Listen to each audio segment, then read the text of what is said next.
Assalamualaikum, selamat pagi Bapak Ibu semuanya. Terima kasih pada kesempatan kali ini saya akan mempresentasikan pernyataan diri dosen pada PDD UKT-PT bidang pengajaran. Perkenalkan, nama saya Riana Listanti dengan NIDN 0609028302. Saya berasal dari program studi Teknik Pertanian, jurusan Teknologi Pertanian, Fakultas Pertanian Universitas Jenderal Sudirman. Pada kesempatan kali ini, saya akan mempresentasikan bidang pengajaran yang meliputi delivery, interaction, dan assessment. Rencana pembelajaran semester yang saya buat berdasarkan pada mata kuliah pokok yang saya ampu adalah mata kuliah Teknik Evaluasi Mutu Komoditas Pertanian. Mata kuliah ini mempunyai kode TPT 3650. Mata kuliah ini mempunyai bobot 3 SKS dengan 2 SKS teori dan 1 SKS praktikum.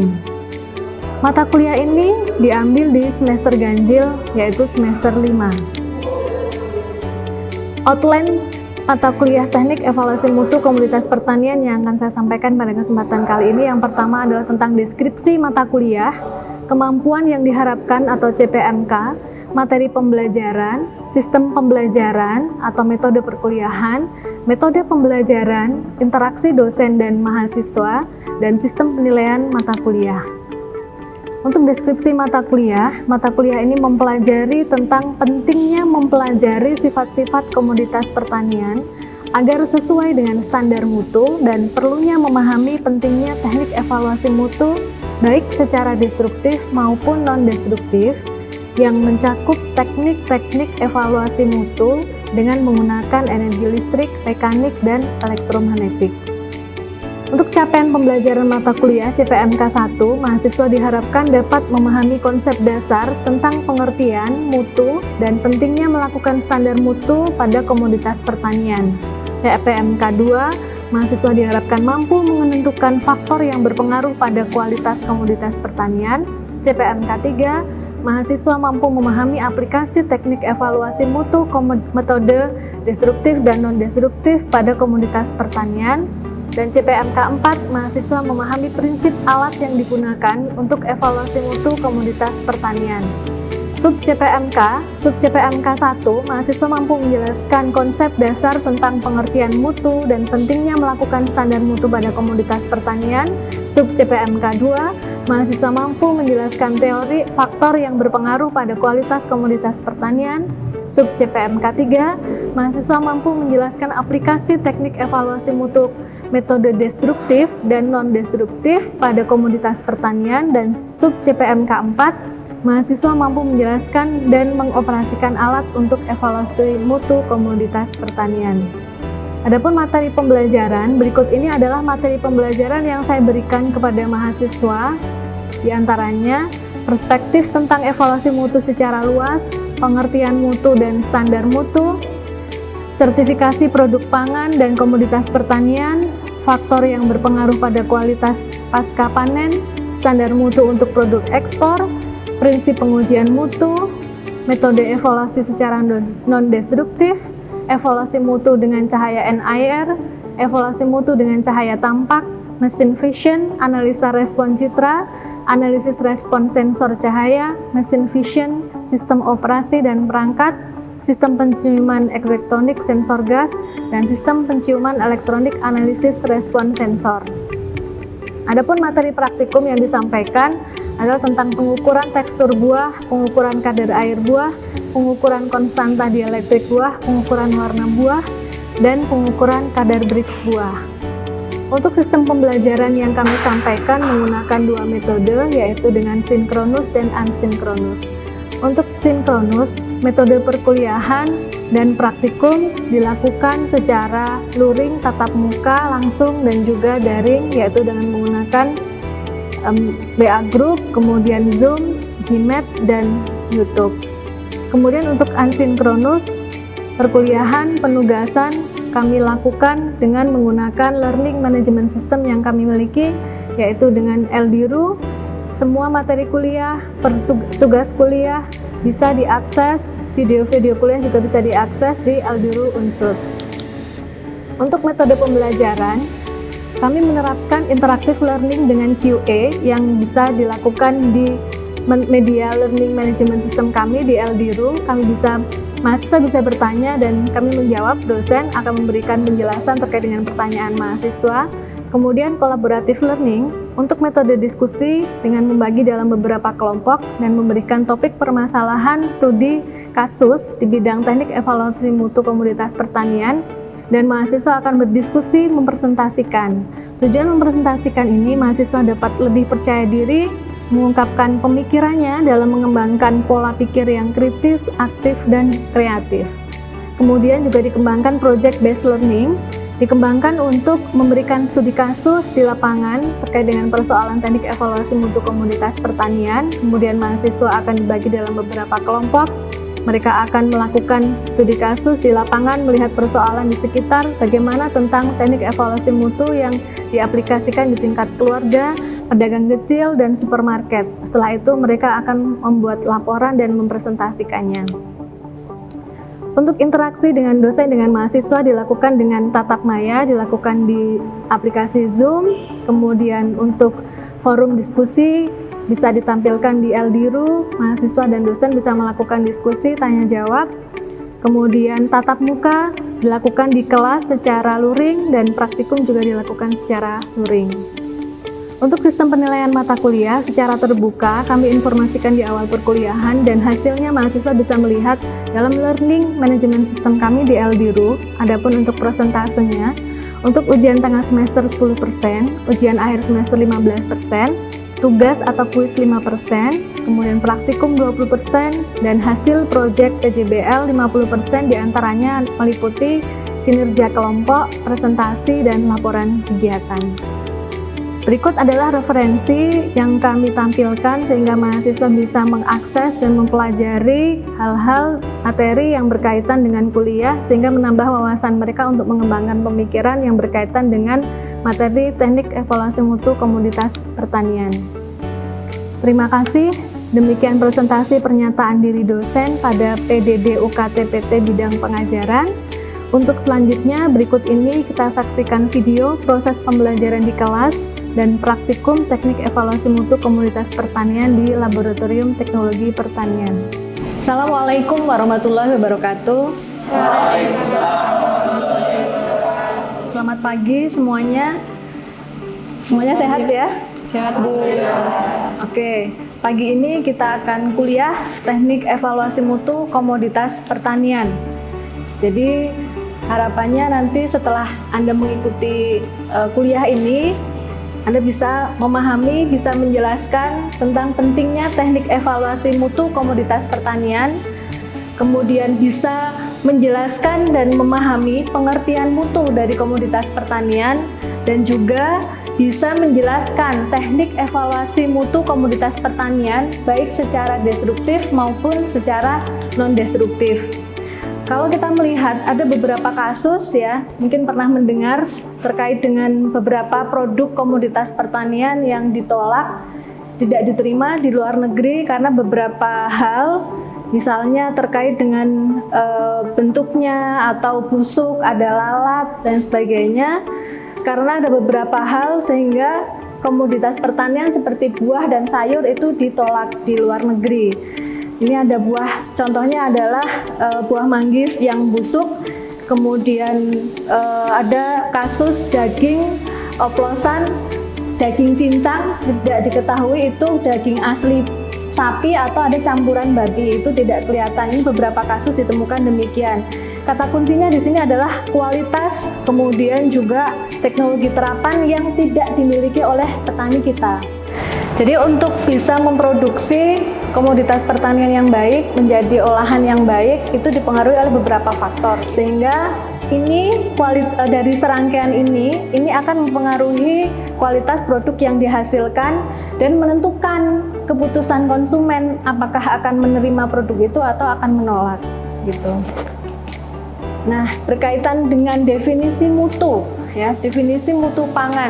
Oke, kalau melihat gambar ini durian, Anda akan memilih yang mana? kemudian ini juga ada jeruk ya. Kalau lihat dari tampilan luar, apakah sudah bisa memutuskan akan memilih yang mana?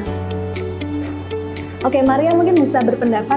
Kalau menurut saya mungkin saya akan memilih jeruk yang bawah ya Bu. Kalau dilihat dari mutu itu, dari pengertian mutu sendiri itu bisa didefinisikan sebagai karakteristik produk yang memenuhi kepuasan pelanggan. Jadi kalau dilihat dari penampilan yang memuaskan itu lebih ke yang bawah sih Bu. Oke, jadi yang memuaskan untuk dikonsumsi itu menarik untuk yang dipilih yang B ya. Iya. Oke, bagus, terima kasih ya. Yang lain silakan berpendapat. Ardian mungkin. Untuk pendapat saya seperti Maria, yaitu pada jeruk yang bawah, karena secara fisik, dilihat dari fisik pun itu lebih menarik untuk dibeli karena itu sesuai dengan kebutuhan pasar dan konsumen. Oke, jadi itu pendapat Ardian ya, alasan karena penampilan yang menarik sehingga itu yang dipilih. Iya, Bu. Untuk dibeli adalah jeruk yang bawah ini. Nah, kalau melihat dari penjelasan tadi, kita bisa menyimpulkan beberapa definisi mutu. Mutu itu adalah kecocokan penggunaan produk untuk memenuhi kebutuhan dan kepuasan pelanggan. Kemudian juga mutu adalah conformance to requirement, sesuai dengan yang disyaratkan atau distandarkan. Kemudian juga kesesuaian dengan kebutuhan pasar, kepuasan pelanggan sepenuhnya, dan karakteristik produk yang memenuhi kepuasan pelanggan. Jadi itu kalau kita bisa simpulkan definisi secara umum, penjelasan mutu adalah demikian ya.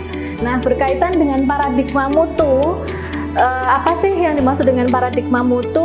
Jadi tadi kalian sudah berpendapat ya, ada yang dipilih karena menarik sesuai dengan kebutuhannya. Nah, jadi tingkat keunggulan produk atau kesesuaiannya terhadap penggunaan tertentu sesuai dengan kebutuhan konsumen terkait dengan produk itu. Mungkin masing-masing orang akan berbeda gitu ya, antara satu konsumen dengan yang lainnya. Dan yang lainnya adalah berdasarkan pada kemampuan fitur dan karakteristik produk untuk memenuhi kebutuhan yang dinyatakan atau tersirat sesuai dengan ISO 9000. Jadi ISO 9000 ini mengatur tentang jaminan mutu bahwa suatu produk itu dikonsumsi itu sehat, tidak mengandung bahan kimia, tidak mengandung bahan yang berbahaya, dan bermanfaat untuk konsumen. Nah, faktor-faktor indikator komoditas pertanian itu akan diterima atau ditolak oleh konsumen berdasarkan pada ini. Jadi ini parameter mutunya, pada kebersihan ya, apakah dia mengandung racun atau tidak ya, kemudian mengandung mikroba jamur atau tidak, kemudian faktor tekstur ya, misalnya tadi pilih jeruknya yang sudah empuk ya, tidak yang keras. Nah, ini faktor tekstur menjadi faktor penentu konsumen untuk mengambil keputusan akan memilih produk itu atau tidak. Kemudian rasa ya, jadi persepsi konsumen misalnya terkait dengan jeruk yang enak, yang bisa dimakan itu ya yang manis, yang kecut nggak dipilih ya. Ini menjadi faktor suatu produk itu diterima atau ditolak oleh konsumen. Kemudian secara penampilan ya, tadi yang dikatakan oleh Ardian tadi bahwa menarik, kemudian misalnya dilihat dari mengkilap atau tidak ya, kemudian cacat atau tidak, dari sisi warna juga mungkin cerah atau tidak ya. Kemudian yang terakhir adalah nutrisi. Nah, beberapa hal yang juga perlu diperhatikan adalah terkait dengan parameter mutu. Parameter mutu di sini meliputi apa saja? Dari sisi fisik, kimia, mikrobiologi, dan organoleptik. Jadi dari sisi fisik yang diperhatikan sekali oleh konsumen, misalnya ketika membeli susu kental manis ya, bayangan kita yang namanya susu kental manis itu ya tidak cair ya, kemudian tidak padat, tapi mempunyai tingkat kekentalan sendiri. Kemudian kalau parameter kimia ini menyangkut kandungan tadi zat gizi, misalnya lemak, protein, karbohidrat, dan sebagainya. Nah, parameter mikrobiologi ini adalah berkaitan dengan berapa jumlah mikroba yang ada terdapat dalam bahan ya, karena ada beberapa bahan makanan yang juga terkontaminasi, adanya salmonella, aflatoksin, dan lain sebagainya, yang itu kemudian akan mempengaruhi kesehatan. Kemudian yang terakhir adalah parameter organoleptik. Parameter organoleptik ini berkaitan dengan bau, warna, dan rasa, atau ada sensasi seperti berpasir. Itu juga menjadi parameter mutu. Nah, untuk identifikasi kualitas atau evaluasi kualitas produk pertanian, kita mengenal dua metode, yaitu non-destruktif dan destruktif. Apa itu destruktif dan non-destruktif?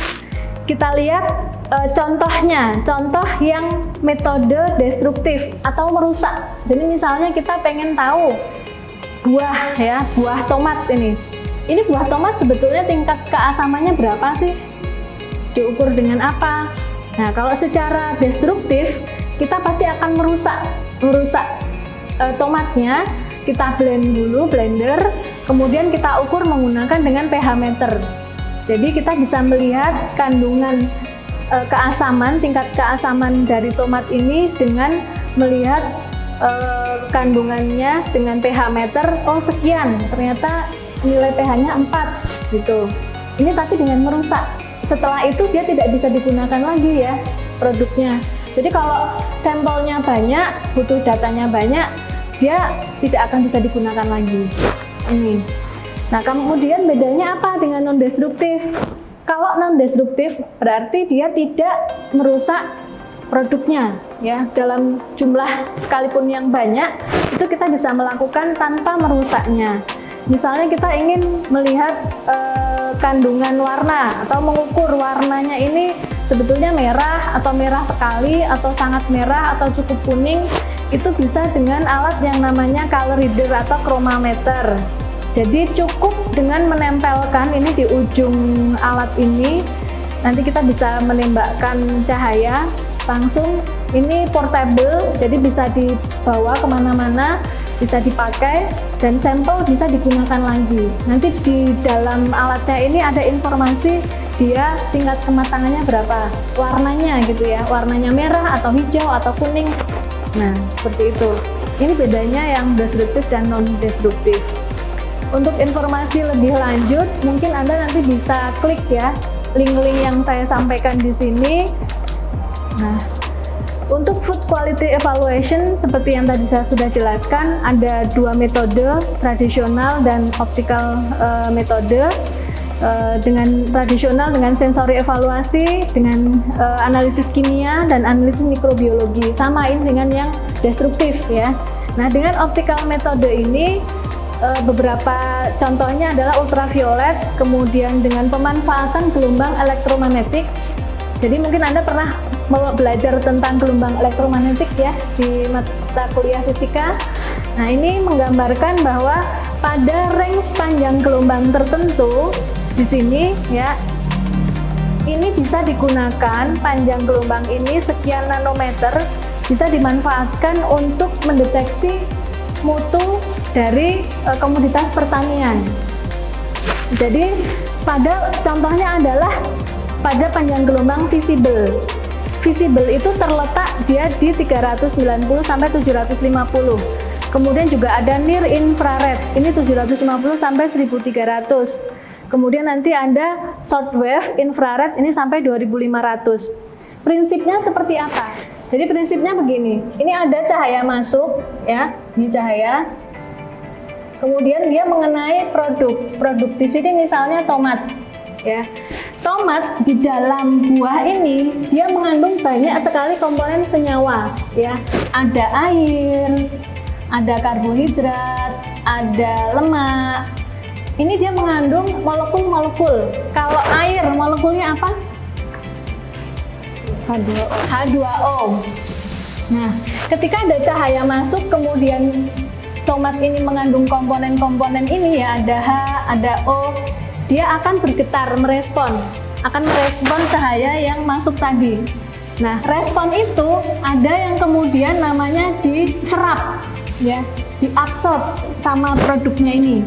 Kemudian ada yang dihamburkan, gitu ya. Kemudian ada yang dipantulkan juga. Nah, ini respon-respon tadi cahaya yang direspon oleh produk ini akan memberikan informasi sebetulnya buah ini sudah matang atau belum. Kemudian kandungan kimianya berapa. Jadi Anda bisa mendeteksi misalnya, oh di sini H2O-nya atau airnya itu sekian persen, 10%, 50% itu bisa dideteksi. Inus juga Jadi kita bisa mengetahui hanya dengan mendeteksi kandungan yang paling zat volatil ya, yang paling dominan dari suatu produk, misalnya aromaterapi atau oil ya, oil aromatik itu kita bisa mendeteksi ini ada kandungan misalnya eugenolnya berapa yang mendominasi ya, yang menentukan mutu dari suatu VCO atau minyak gitu ya, minyak aroma itu.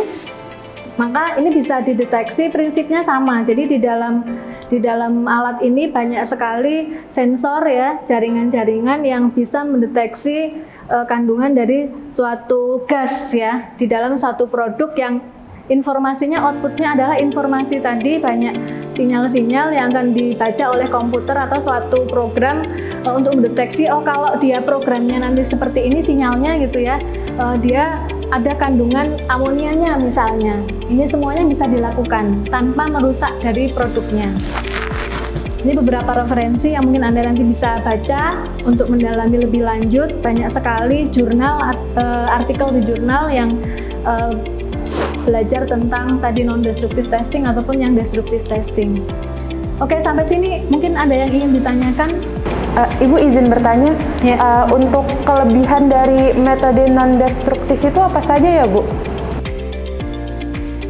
Oke, jadi pertanyaannya bagus sekali. Apa sebetulnya kelebihan dari metode non-destruktif tadi ya, yang diaplikasikan di komunitas pertanian? Kalau kita melihat tadi aplikasinya banyak sekali. Yang pertama, tidak merusak ya, tidak merusak produk, sehingga kalau misalnya Anda menguji komoditasnya banyak, produknya banyak, kan tidak repot gitu. Jadi hanya menembakkan, misalnya tadi gelombang cahaya ditembakkan ke produk, tinggal pencet aja, nanti langsung keluar di aplikasinya gitu ya. Itu tidak repot gitu ya. Dan sekarang aplikasi itu sudah banyak, harganya pun terjangkau ya. Jadi itu beberapa kelebihan dari metode non-destructive testing dibandingkan dengan yang destruktif. Kalau non-destruktif tidak perlu menyediakan sampling, jadi harus misalnya kalau yang destruktif kan dia harus dulu mengupas gitu ya, kemudian membuat larutan misalnya. Tapi kalau yang non-destruktif dia dengan wujud aslinya komoditas itu bisa langsung dideteksi. Mungkin itu. Baik Bu, terima kasih Bu. Saya rasa untuk perkuliahan hari ini sudah selesai. Namun sebelum ditutup, mungkin ada masukan atau kritik dari mahasiswa, ada yang mau menyampaikan? Saya Bu, dari saya alhamdulillah perkuliahan kali ini sudah lancar, penjelasan Ibu juga sudah jelas, dan materi yang hari ini dipaparkan sudah dapat dimengerti Bu. Segitu aja dari saya. Oke, terima kasih. Mungkin untuk kuliah hari ini saya akhiri. Terima kasih atas waktunya. Kita ketemu lagi mungkin pekan depan. Saya akhiri. Assalamualaikum warahmatullahi wabarakatuh. Waalaikumsalam warahmatullahi wabarakatuh. Terima kasih Bu. Pada hari ini kita akan praktikum teknik evaluasi mutu komoditas pertanian untuk mencoba beberapa alat. Kita tahu bahwa kematangan buah itu sangat menentukan kualitas dari produk ya. Jadi setiap buah yang mengalami proses kematangan selalu ada perubahan fisiologis dari buahnya. Ada perubahan tingkat kematangan, misalnya dari yang tadinya keras menjadi lembek gitu ya. Kemudian secara warna yang tadinya hijau misalnya jadi merah. Nah, hari ini kita akan melihat, mendeteksi secara destruktif maupun non-destruktif menggunakan alat. Di sini kita akan menggunakan alat, ini namanya adalah penetrometer. Penetrometer untuk mendeteksi tekstur atau tingkat kekerasan dari buah ya. Nanti kita akan coba. Kemudian ini adalah refraktometer. Refraktometer ini untuk mengetahui tingkat kemanisan dari buah. Jadi nanti derajat Brix yang kita dapatkan berapa persen gitu. Nah, kemudian yang ini adalah color reader, non-destruktif. Jadi tinggal menempelkan ke buah, nanti kita pencet tombol powernya, langsung kita tahu di sini ada informasi tingkat tingkat warnanya merah berapa, biru berapa, kuning berapa, hijau berapa ya. Ada buah tomat, kita akan tembak beberapa sisi. Jadi untuk mewakili satu buah tomat ini ya tingkat kematangannya. Ini ada yang di ujung, ada yang di pangkal, kemudian nanti ada yang di bagian tengah. Kita coba ini di bagian ujung. Nah, dilihat ya, ininya bergerak jarumnya. Ya, ini jarum ini di angka berapa, Mbak? 0,6. Ini satuannya adalah kilogram force, ya.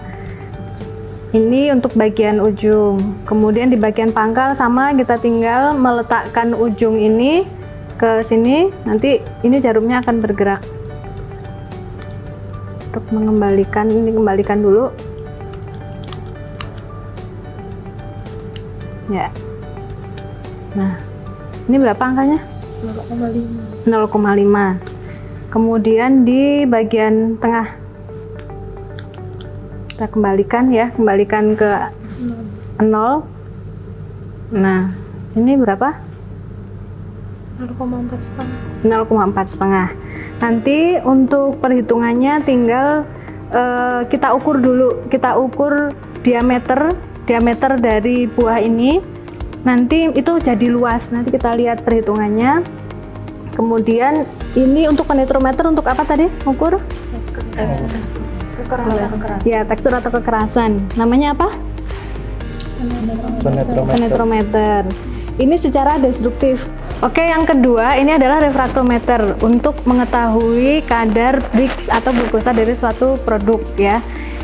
Ini nanti bahan dalam bentuk cairan dimasukkan ke dalam ini lensa ini.